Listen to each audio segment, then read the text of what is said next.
অব্যাহত আছে পাহাৰীয়া জিলাৰ কাৰ্বি আংলঙতো কা বিৰোধী প্ৰতিবাদ ডিফু LTRB সন্মুখত কা বিৰোধিতাৰে বীৰ লাচিতৰ কৃতিত্বৰ ইতিহাসৰ সন্দৰ্ভত পাতৰ নাট প্ৰদৰ্শন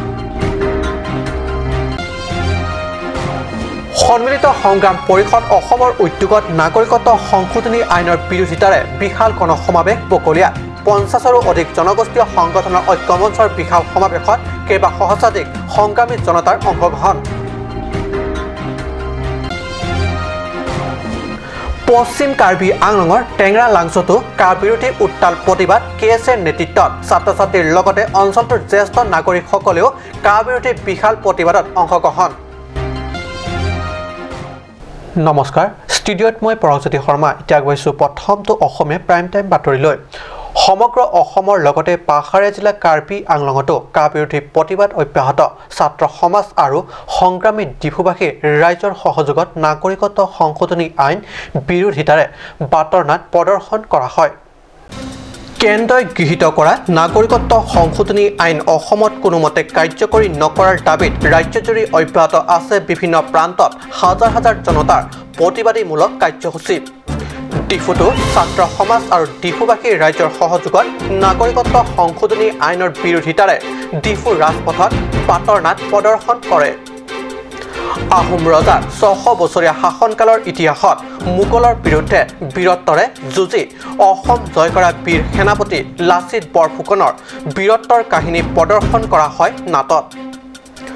উল্লেখ্য যে বীৰ লাচিতৰ বীৰত্বৰ কাহিনী প্ৰদৰ্শন কাহিনীৰে কা বিৰোধী গণচেতনা এইদৰে অধিক জাগ্ৰত কৰা প্ৰয়াসেৰে প্ৰদৰ্শন কৰে পাতৰ নাট ষ্টেফান টেৰ্নৰ ৰিপৰ্ট কাট নিউজ নাগৰিকত্ব সংশোধনী আইনৰ বিৰোধিতাৰে হাজাৰ হাজাৰ জনতা একত্ৰিত হ'ল বকলিয়াঘাটৰ উচ্চতৰ মাধ্যমিক বিদ্যালয় খেলপথাৰত কেইবাৰ হাজাৰ জনতাৰ নাগৰিকত্ব সংশোধনী আইনৰ বিৰোধিতাৰে দাবী তুলি আইনখনৰ প্ৰত্যাহাৰৰ বাবে কৰা প্ৰতিবাদ ধ্বনিয়ে বকলিয়াঘাটৰ আকাশ বতাহ কঁপাই তুলিলে সন্মিলিত সংগ্ৰাম পৰিষদ অসমৰ উদ্যোগত অনুষ্ঠিত এই বিশাল গণসমাৱেশত 50তকৈও অধিক জনগোষ্ঠীয় সংগঠনে অংশগ্ৰহণ কৰে সন্মিলিত সংগ্ৰাম পৰিষদৰ উদ্যোগত নাগৰিকত্ব সংশোধনী আইনৰ বিৰোধিতাৰে বকলিয়াঘাট উচ্চতৰ মাধ্যমিক বিদ্যালয় খেলপথাৰত একত্ৰিত হয় বকলিয়াকে ধৰি অসম তথা কাৰ্বি আংলং জিলাৰ ভিন্ন প্ৰান্তৰ কেইবা হাজাৰ জনতা এই বিশাল সমাৱেশত 50ৰো অধিক সংগ্ৰামী মঞ্চই অংশগ্ৰহণ কৰি কা বিৰোধী প্ৰতিবাদ সাব্যস্ত কৰে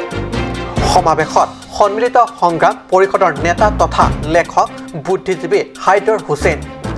একালৰ আলফা নেতা অনুপ চেতিয়াকে ধৰি কাৰ্বি আংলং জিলাৰ ASDC নেতা হলিৰাম তেৰাং চনা সিং তেৰাঙকে ধৰি কাৰ্বি ছাত্ৰ সন্থাৰ নেতা তথা কৰ্মকৰ্তাৰ লগতে বৃহত্তৰ বকলিয়াঘাটৰ সংগ্ৰামী জনতাই অংশগ্ৰহণ কৰে কোনোপধ্যে অসমত কেন্দ্ৰই নাগৰিকত্ব সংশোধনী আইন কাৰ্যকৰী কৰাটো কেতিয়াও মানিব নোৱাৰে অসমবাসীৰ এই দাবী কেন্দ্ৰই মানি নোলোৱালৈকে সংগ্ৰাম অব্যাহত ৰখাৰ সিদ্ধান্ত লয় সংগ্ৰামী নেতৃত্বই বকলিয়াঘাটৰ পৰা সঞ্জয় তকবিৰ ৰিপৰ্ট বকলিয়াঘাট সময় হৈছে দিছো বাণিজ্যিক বিৰতিৰ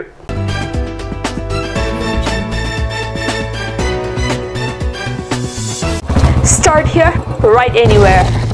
Isan Motors authorized dealer of Royal Enfield, Rongkhelan near Don Bosco School, Dipu. 782460 Assam. Easy finance available here. For more information, contact 700-280-5342 and 8812-805591 or you can mail isanmotorsk@gmail.com.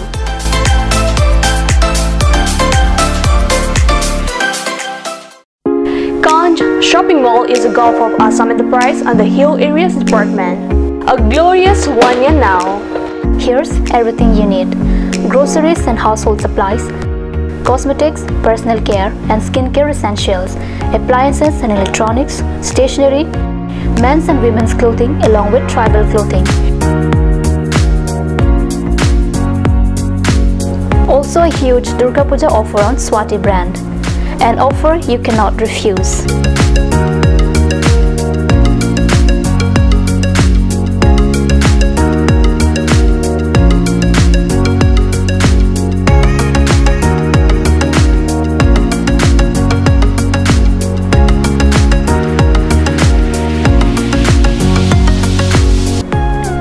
Shopping Mall, Difu Manja Road, Manja Industrial Complex, 782461, Manja, Karbi Anglong, Assam.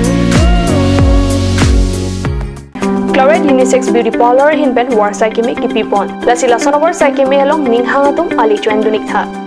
Warsai kemi laki chiklu jontro kophan kapamala sike piponji.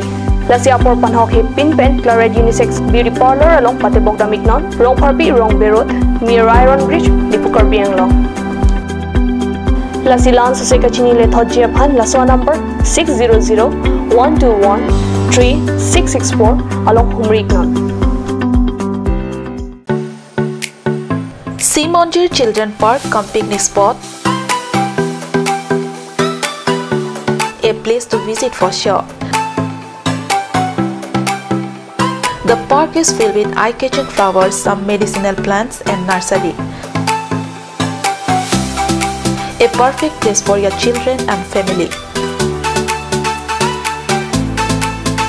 For more queries, please contact 91014-33731, 93652-07012.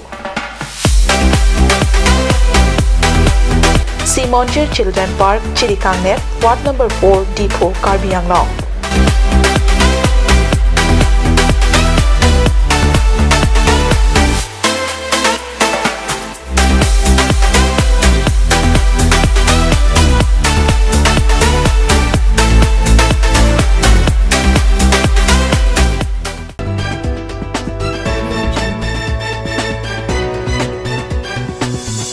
বিৰতি পিছত পুনৰ বাতৰি মজিয়াত সমগ্ৰ ৰাজ্যৰ লগতে আজি পশ্চিম কাৰ্বি আংলঙৰ টেংৰা লাংছতো কা তথা CAA বিৰোধী উত্তাল প্ৰতিবাদ কাৰ্বি ছাত্ৰ সন্থাৰ নেতৃত্বত অঞ্চলটোৰ বহু ছাত্ৰ ছাত্ৰীৰ লগতে জ্যেষ্ঠ নাগৰিকসকলেও নাগৰিকত্ব সংশোধনী আইনৰ বিৰুদ্ধে ওলোৱা বিশাল প্ৰতিবাদী সমদলত অংশগ্ৰহণ কৰে। ৰাজ্যসভা নাগৰিকত্ব সংশোধনী আইন 2019 গৃহীত হোৱাৰ পাছতেই পাহাৰীয়া জিলাখনতো কাৰ্বি ছাত্ৰ সন্থাই অধিক তীব্ৰতৰ কৰি তুলিছে CAA বিৰোধী আন্দোলন। চেমছন টেৰ্ণৰ নেতৃত্বত এক সহজাতিক ছাত্ৰ ছাত্ৰীয়ে ৰাজপথত ওলাই আহি হাতে হাতে প্লে কাৰ্ড লৈ বিজেপি প্ৰধানমন্ত্ৰী নৰেন্দ্ৰ মোদী, গৃহমন্ত্ৰী অমিত শ্বাহ, মুখ্যমন্ত্ৰী সৰ্বানন্দ সোণোৱাল, মন্ত্ৰী হিমন্ত বিশ্ব শৰ্মাৰ বিৰুদ্ধে বিভিন্ন ধৰণৰ চৰকাৰ বিৰোধী শ্লোগান দি বৈঠা লাংছো টেংৰা লাঙত আকাশ বতাহ প্ৰতিবাদ মুখৰ কৰি তোলে। কাৰ্বি ছাত্ৰ ছাত্ৰীৰ লগতে জ্যেষ্ঠ নাগৰিকসমূহৰ টেংৰা লাঙত একত্ৰিত হৈ প্ৰায় 5 কিলোমিটাৰ প্ৰতিবাদী সমদল ওলায়। তদুপৰি ষষ্ঠ অনুসূচীৰ অধীনৰ কাৰ্বি আংলঙত CAA কোনো ধৰণৰ প্ৰভাৱ নপৰে বুলি মন্ত্ৰী হিমন্ত বিশ্ব শৰ্মা মন্তব্য কৰাৰ পিছত পুনৰ 700 হিন্দু শৰণাৰ্থীয়ে নাগৰিকত্ব লাভৰ বাবে কাৰ্বি আংলঙত আবেদন কৰিব পাৰিব বুলি মন্তব্য কৰাৰ সন্দৰ্ভত কাৰ্বি ছাত্ৰ সন্থাৰ সভাপতি চেমছন টেৰণে এনে মন্তব্য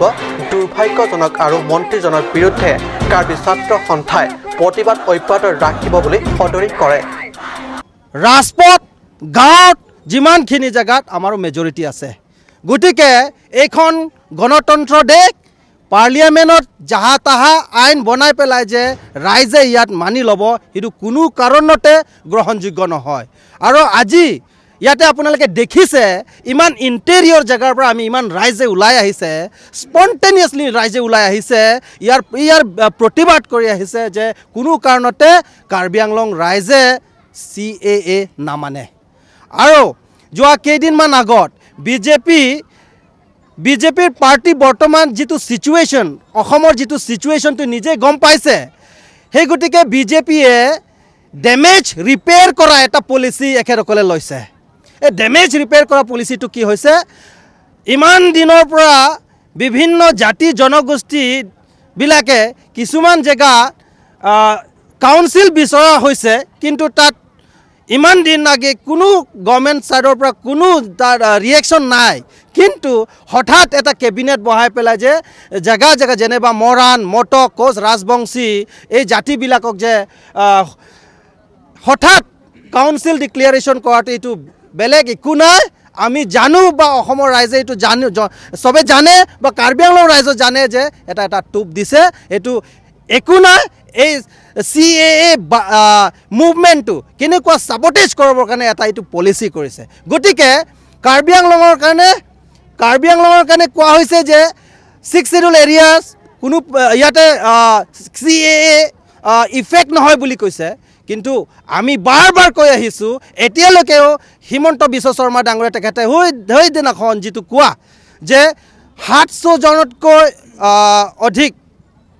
ৱেষ্ট কাৰ্বি আংলঙত ইলিগেল বাংলাদেশিজ বা ইলিগেল ইমিগ্ৰেণ্টছক ইয়াত সেটেল কৰাৰ কাৰণে অলৰেডি আমি ডিচিশ্যন বা আমি টাৰ্গেট কৰিলোঁ গতিকে পশ্চিম কাৰ্বি আংলং ৰাইজে ইমান আতংকিত হ'ব নালাগে 700 জনহে দিব বুলি কোৱা হৈছে সেই বিষয়লৈ আমি বাৰ কৈছোঁ যে এই যিটো মন্তব্য তেখেতে সোনকালে উঠাৰটো আমি বিচাৰিছোঁ কিন্তু আজিলৈকে তেখেতে কোনো ৰিপ্লাই দিয়া নাই আনটো বেলেগ সাইডে তেখেতে কি কৰিছে আকৌ এই মুভমেন্টটো সাপোৰ্টাইজ কৰিবৰ কাৰণে বেলেগ যিটো টুপ দিয়াৰ ব্যৱস্থা কৰিছে গতিকে আজি ইয়াৰ পৰা আমি হকিয়াব বিচাৰিছোঁ যে অহা ইলেকশ্যনত কিন্তু ইয়াৰ ফল কিন্তু বিজেপিয়ে ভালকে ভুগিব বৈঠালাংছৰ পৰা জাছনিংহি ৰিপৰ্ট কাট নিউজ